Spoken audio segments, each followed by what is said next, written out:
'Tis the season, fa la la la la la la glitter.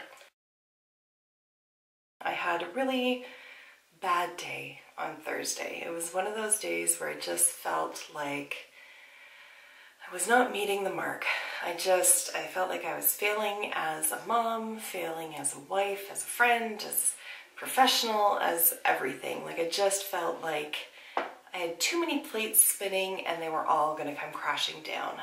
And after I had my little crisis and my little mini breakdown in which there were tears, there were copious tears, I thought, hey, I know what'll make me feel better. Let's check and see what's new on the Sephora website. And you know, too much money later, here we are.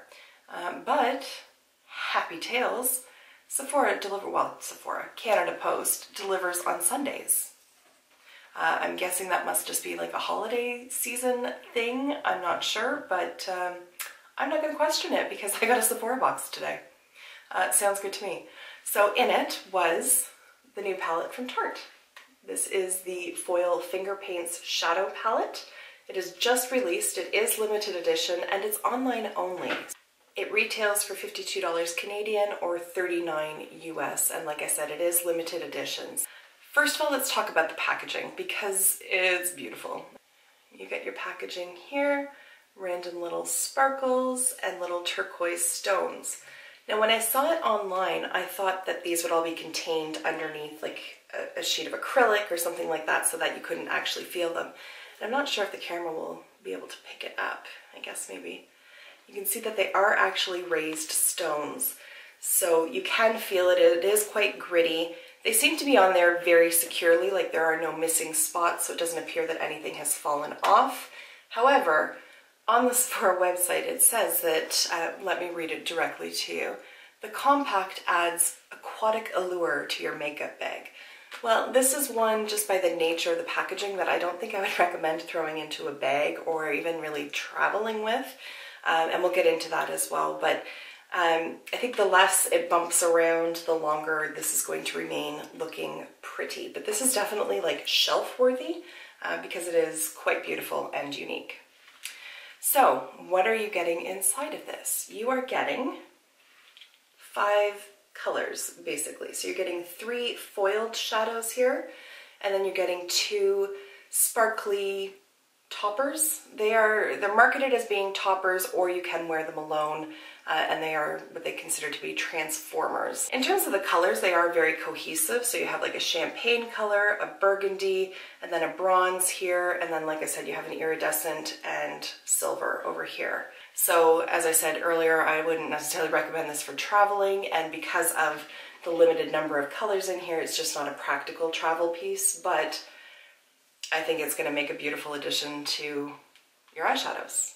I hope. We'll see. So the 3 main shadows that you're getting are 1.7 grams each. That's on par with an Anastasia Beverly Hills, which is 1.67, and not far off from the Makeup Geek, which is 1.8. The Makeup Geek pans, the foiled pans, and that's what these 3 shadows are $10 US each, and the Anastasia Beverly Hills are $12 US each. This whole palette, if we're looking at American dollars, is $39, so you're kind of on par there. You've got at least $30 here, as you would if you were to buy 3 pans from Makeup Geek. And then these are almost like a pressed glitter, and I can't find any comparable shades for that unless I look at something like Glitter Injections or one of those brands, which I frankly didn't do. Regardless, although it does have a hefty price tag, for what you're getting, it is an appropriate price point, assuming that they perform as well as Tarte shadows typically do. In terms of the actual ingredients, these are vegan products. It does claim on the Sephora website that these have antioxidants in them and that is going to help make your eyelids look smoother. One more thing for us to be self-conscious about, I suppose. And the final point to note is that these are safe for contact lens wearers as well. As the name of the palette would suggest, these are designed to be applied with the fingers, even the toppers. It does say on the Sephora website that no brushes are needed, that you simply paint them on. We shall see how they apply. For the swatches, I'm just going to use my finger on an unprimed arm just to see what they really look like straight out of the pan. But for my eye look today, I have already put the MAC Soft Ochre Paint Pot on, and I have applied this shade here from the Huda Beauty Warm Brown palette into the crease as a transition.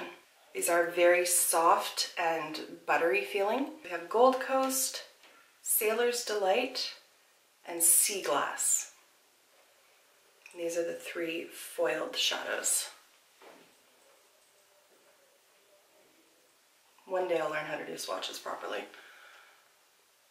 So again, that is Gold Coast, Sailor's Delight, and Sea Glass. And Sea Glass is stunning. Here, let's even out the swatches a little bit so that we can see them. Like that is one swipe down. Obviously I just added a little bit more here, but that's one swipe down on an unprimed arm, and they are beautiful. Full pigment, smooth application. There's still some left on my fingers. Those are gorgeous. Those are gorgeous. So then for the 2 sparkly, they just call them Stargazer. So they have one name for the 2 of them there. They feel like they're suspended in some sort of cream base, like they're not just a pressed glitter. They are almost wet to the feel. So there they are on the fingers. So again, collectively they are Stargazer. There's the iridescent and obviously the silver there. And they said specifically on the website that you don't need to use brushes to apply these, so here's hoping. So let's do it this way. So there's the silver iridescent.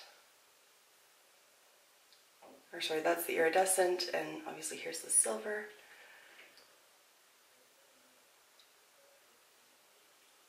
Well, those, yep. Yep, pretty much all of it came off of my finger on those swatches. So upon initial swatches, I'm very happy with this. I can see myself reaching for especially the foiled shadows quite frequently.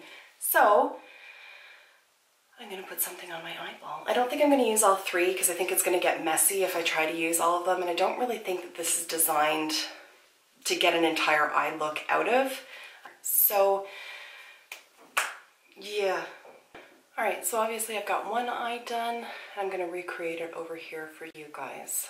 So I went in with Gold Coast first of all, and just picked it up with my finger. These don't have the same kind of consistency that like ColourPop do. There's no bounce to them. They feel more like a satin shadow, really. Applied that all over the lid.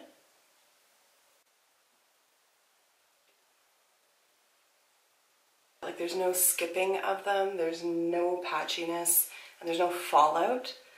So I am on board. And so they say that you don't need a brush, but I don't play by the rules. So I just took a flat brush here. This one's from Makeup Forever number 220.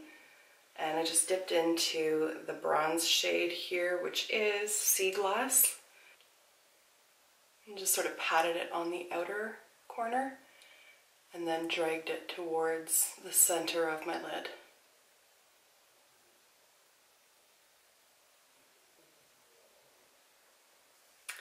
Alright, and then because there are no matte shadows in there, I just went back into that Huda Beauty palette with an E36 brush. It's just a really fine blending brush. Just picked up a dark matte brown shadow. Tap off the excess and then just ran it along my lower lash line. I don't know why I bother holding the mirror up because I can't look in it without stabbing myself in the eye. And then just dragged it up just on the very outer corner. I'm not really trying to deepen it. And then into the crease just a little bit, just so that it's all connected on that outer V. And I don't just have like a line of dark brown just floating on its own.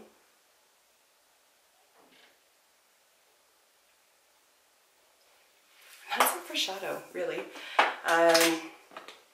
Went in with the Makeup Geek eyeliner in Espresso, just to rim the waterline. And then for mascara, I'm just using the Marc Jacobs Velvet Noir, which I've said before and I'll say it again, is basically Lash Paradise, so don't invest in the full size of this unless you really care about the name. because it performs basically the exact same. Alright, and then on this side I went in with the iridescent topper here. I'm going to use the other hand. And then just patted it, concentrating mostly on the inner corner. And then as product transfers from my finger to the lid, extending it out to where sort of those two shadows meet. I don't drag it all the way out to the end, so I want the brightness mostly concentrated on the inner portion. And then for inner corner, I just used a pencil brush and went back into that original shade there, Gold Coast. Just picked a little bit of it up.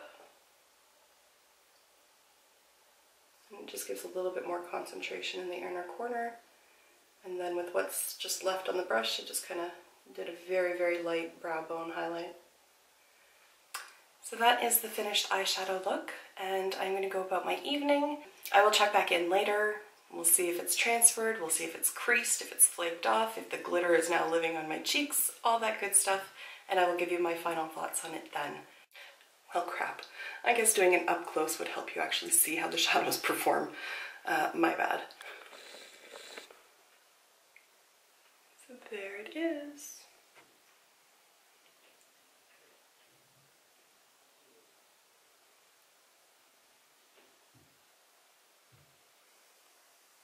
Now you've seen it.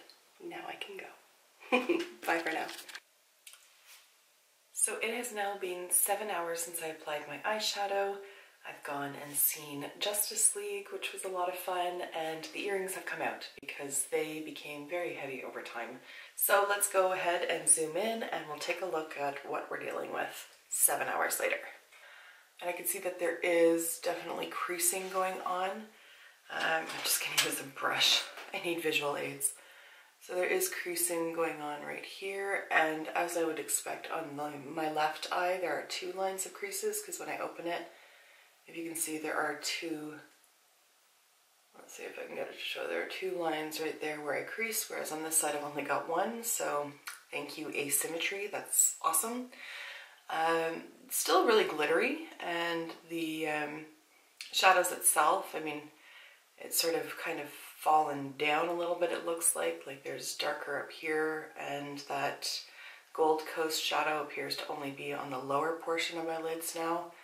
Inner corner's long gone, as I would expect. It typically vacates pretty quickly no matter what shadow I use. And there has been some transfer up, which again, I'm not surprised about because I do have, like when I look straight ahead, you can see that this part kind of folds down, that's just how I'm built. See some glitter here and a little bit in here. Actually a fair amount, but because the glitter's so fine, it's not super obvious.